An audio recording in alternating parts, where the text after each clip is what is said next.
They poison the air, they poison the water. They poison vaccines for our sons and our daughters. Call it conspiracy, but it doesn't faze me. Watch some world star hip hop and see if I'm crazy.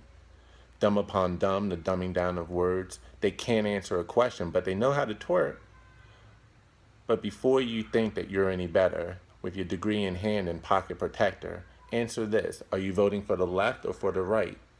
Illusion of choice in a rigged fight. Television for multiple personalities. One watches news, the other reality. Both have the same owners, both have the same writers. Both have the same purpose to kill our desires.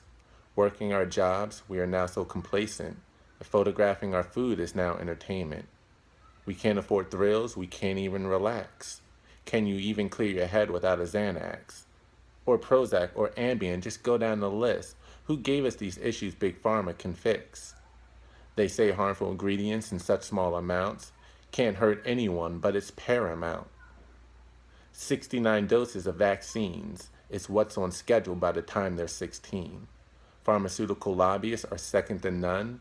In the past 7 years, they spent 800 billion. As mentioned before, this is just one of the ways they've taken control of the people these days. Maybe I'm crazy or maybe I'm not, but there are things that I've noticed that happen a lot, like important bills that are passed or the sleight of hand that are missed. Hey, don't look at that, but hey, look at this. On April 18, 2013, CISPA passed during Boston bombing. During the Ebola scare, the U.S. passed what essentially is a Global Patriot Act. You know the Patriot Act, which excludes due process for the nation, which leaves extremists up to interpretation, which leads to things like TSA, Guantanamo Bay, and invasion of privacy by the NSA. If you have nothing to hide, why do you care about this?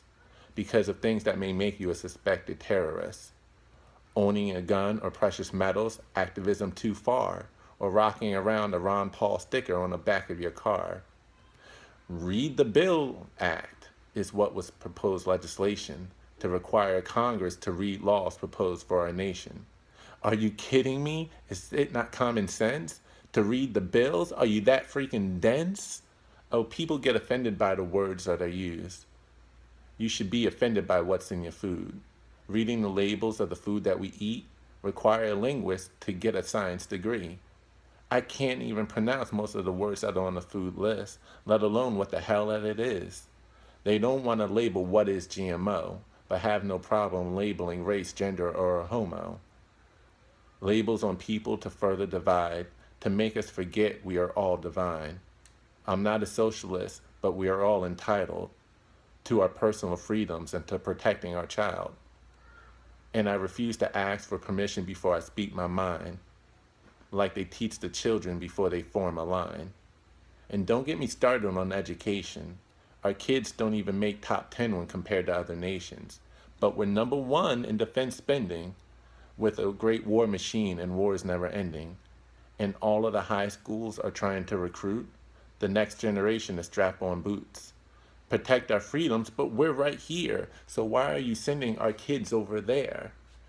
Bribing them with free education. You'll see the whole world while you're bombing all the nations. Protecting our freedoms or interest again. Or use economic hitmen to establish a central banking system. And when you come home from the war that's messed with your mind, you can live on the streets or commit suicide. I mean no disrespect to those who've laid down their lives. For the love of people, they paid the ultimate price. But I'm just pissed off at the lies that are told by government puppets to get war sold. And as we may be on the verge of World War III, it's our duty to question the powers that be.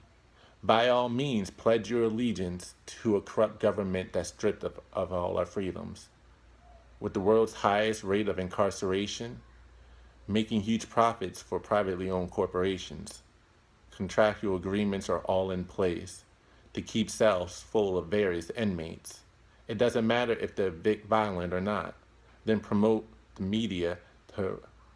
the media to promote a war on cops. So the upstanding citizens will start to defend the men and women in blue who are sworn to defend. Protect and serve, but that's not the case at all. The Supreme Court ruled their only duty is to uphold the law. So it's not to serve the people, it's to serve the state. That's why there are more cops serving tickets than investigating rape. I hate ending on negativity from all of the above because I'm all about peace and love. And if your perspective is different, that's all right. I'm not trying to argue, I don't want to fight. And I'm not trying to change your stance, but please research cognitive dissonance. It's a hard pill to swallow, at least it was for me. But once you get past it, it's really quite freeing and frustrating and depressing, and there's ups and there's downs. But I'm thankful to know what I know now, because now I can try to help these kids to change the things that are in this world that we live.